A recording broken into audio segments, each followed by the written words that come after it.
Bismillahirrahmanirrahim. Assalamu alaikum. I am your teacher Hina. How are you all? I just hope that you are fine and safe. So today we are discussing about organic chemistry. Organic chemistry का बिल्कुल simple सा start है, यहाँ से हम शुरू करने जा रहे हैं। आपको प्रीवियस लेक्चर में मैंने सारा कोर्स आउटलाइन दे दी थी, सो आज हम इसको जनरली डिस्कस कर रहे हैं। Fundamental principles of organic chemistry यानी कि basic principles of organic chemistry, और you can say the introduction of organic chemistry, actually what is organic chemistry. So we will start from a definition. यहाँ मैं आपको एक बात बता दूं कि ये आपका एक शॉर्ट क्वेश्चन बन सकता है, डिफाइन ऑर्गेनिक केमिस्ट्री। तो डेफिनेशन क्या है? Organic chemistry is the branch of chemistry that deals with the study of compounds of carbon and hydrogen, जिसे हाइड्रोकार्बन कहा जाता है, and their derivatives। कि ऑर्गेनिक केमिस्ट्री जो है वो बेसिकली केमिस्ट्री की एक ब्रांच है जिसमें हम डिस्कस करते हैं उन तमाम कंपाउंड्स को जिसमें कार्बन और हाइड्रोजन होते हैं, यानी कि यू कैन से जिसमें हम डिस्कस करते हैं हाइड्रोकार्बन्स को और उनके डेरिवेटिव्स को। डेरिवेटिव्स का मतलब होता है उनसे बनने वाले, यानी कि हाइड्रोकार्बन से फर्दर बनने वाले कंपाउंड्स, डेफिनेटली वो भी ऑर्गेनिक केमिस्ट्री यानी कि ऑर्गेनिक कंपाउंड्स ही कहलाएंगे। तो ये तो उसकी डेफिनेशन हो गई है। अब हम थोड़ा सा आगे चलते हैं और थोड़ा सा हिस्टोरिकल बैकग्राउंड की तरफ चलते हैं कि जी हिस्ट्री आखिर कहाँ हद तक हमें लेके जाएगी कि ऑर्गेनिक कंपाउंड्स क्या होते हैं। तो हिस्ट्री जो है वो हमें तकरीबन कोई 200 साल पहले लेके जाती है कि जी मोर देन 200 years अगो जो उस वक्त के साइंटिस्ट थे, जो उस वक्त के केमिस्ट थे, वो ये समझते थे कि दो तरह के कंपाउंड्स होते हैं, ऑर्गेनिक और इनऑर्गेनिक कंपाउंड्स। और वो ये कहते थे कि ऑर्गेनिक और इनऑर्गेनिक कंपाउंड्स को डिफरेंशिएट, हम डिस्क्रिमिनेट कर सकते हैं दो चीजों से। पहली चीज ओरिजिन, यानी कि माखज, कहाँ से वो चीज बनी है, कहाँ से वो चीज आई है। और दूसरी चीज प्रॉपर्टीज। तो पुराने जमाने के जो साइंटिस्ट थे, जिनकी जैसे हम बात कर रहे हैं 200 साल पहले की, वैसे आपस की बात है, आपकी टेक्स्ट बुक को लिखे हुए भी कोई 15-20 साल तो हो ही गए होंगे। एनी हाउ, तो ऑर्गेनिक कंपाउंड्स के ओरिजिन या माखज के बारे में कहा जाता है कि ऑर्गेनिक कंपाउंड्स का ओरिजिन लिविंग थिंग्स हैं, जानदार चीजें, जिसमें डेफिनेटली प्लांट्स और एनिमल्स आते हैं। और जो इनऑर्गेनिक कंपाउंड्स है, इनऑर्गेनिक कंपाउंड्स का ओरिजिन जो है वो नॉन लिविंग थिंग्स है, जिन्हें हम मिनरल्स यानी कि मादनियात कहते हैं। तो ऑर्गेनिक कंपाउंड्स के ओरिजिन टोटली डिफरेंट है। उस वक्त की बात हो रही है, पुराने जमाने की, कि उस वक्त के लोग ये समझते थे कि ऑर्गेनिक कंपाउंड्स का ओरिजिन जो है वो लिविंग थिंग्स यानी कि प्लांट्स और एनिमल्स हैं, और इनऑर्गेनिक कंपाउंड्स का ओरिजिन जो है वो मादनियात यानी कि मिनरल्स हैं। तो इस बिना पर organic is totally different from inorganic. ठीक है, उसके बाद उन्होंने उस वक्त के जमाने के लोगों ने, साइंटिस्ट ने बड़ी कोशिश की कि किसी तरह हम ऑर्गेनिक कंपाउंड को प्रिपेयर कर लें इनऑर्गेनिक कंपाउंड से। यानी कि अब जाहिर सी बात है, वो ये समझते थे कि किस तरह एक जानदार चीज एक बेजान चीज से बनाई जा सकती है। उन्होंने बड़ी कोशिश की कि किसी तरीके से ऑर्गेनिक को प्रिपेयर कर लिया जाए इनऑर्गेनिक से, यानी कि एक लिविंग थिंग को प्रिपेयर कर लिया जाए नॉन लिविंग थिंग से। लेकिन उनकी ये कोशिश जो है वो हर लिहाज से नाकाम साबित हुई।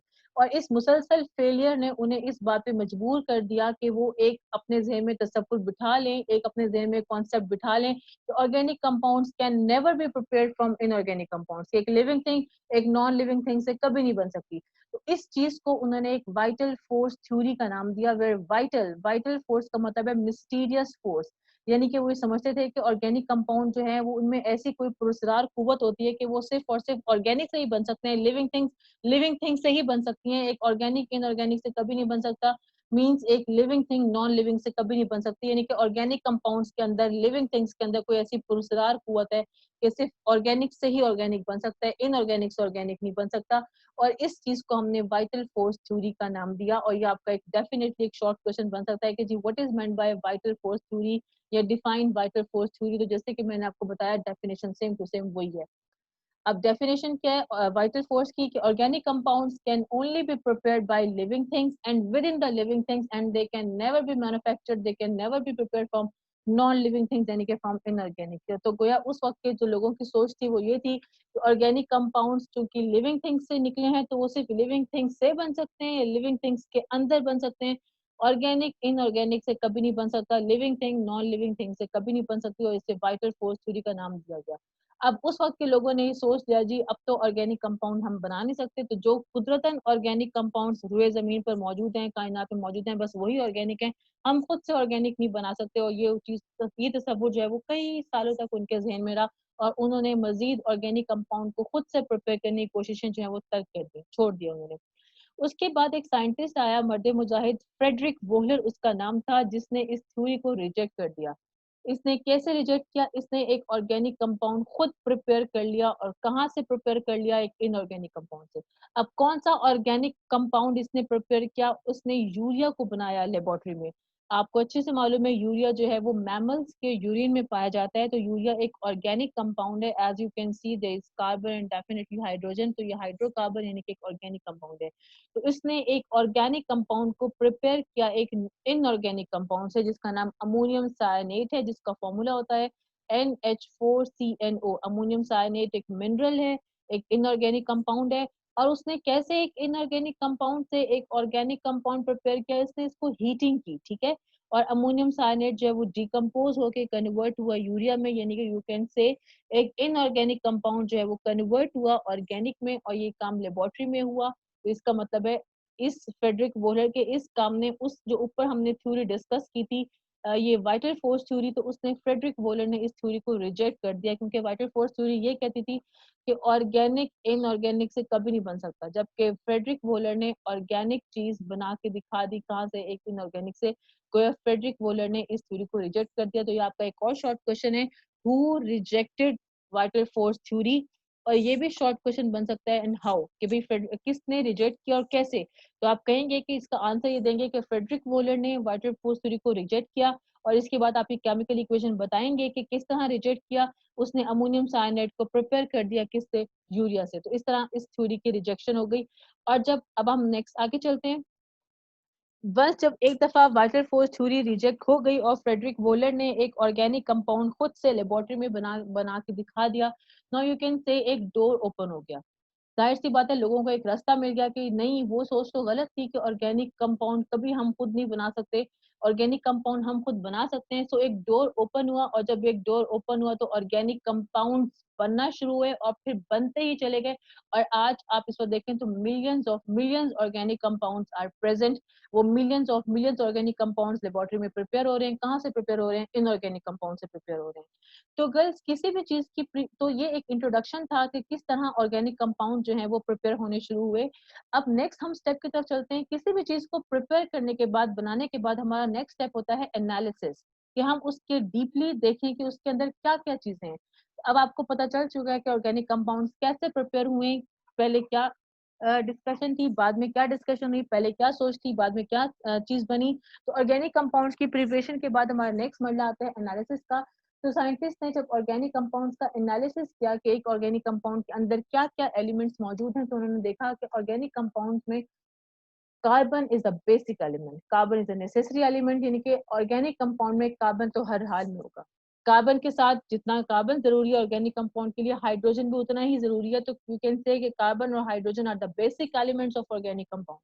इनके साथ कुछ और एलिमेंट्स भी हो सकते हैं, कुछ भी हो सकता है, ऑक्सीजन भी हो सकती है, नाइट्रोजन भी हो सकता है, सल्फर भी होगा हो सकता है। ये इनऑर्गेनिक एलिमेंट्स है, ठीक है। तो ये एलिमेंट्स मौजूद हो सकते हैं, हो भी सकते हैं किसी कंपाउंड में, किसी में नहीं भी हो सकते, लेकिन हर वो कंपाउंड ऑर्गेनिक हम कहेंगे जिसमें हमारे पास कार्बन हाइड्रोजन बेसिक एलिमेंट्स के तौर पर मौजूद हो। लेकिन थोड़ा सा हम आगे चलते हैं। कुछ कंपाउंड्स, अब मैंने आगे एक लिस्ट प्रोवाइड की हुई, अगर आप उसको देखें तो कुछ कंपाउंड्स हमारे पास ऐसे हैं जिनमें कार्बन मौजूद है। अब कैसे? Carbon monoxide, you can C carbon is here. Carbon dioxide, carbon is here.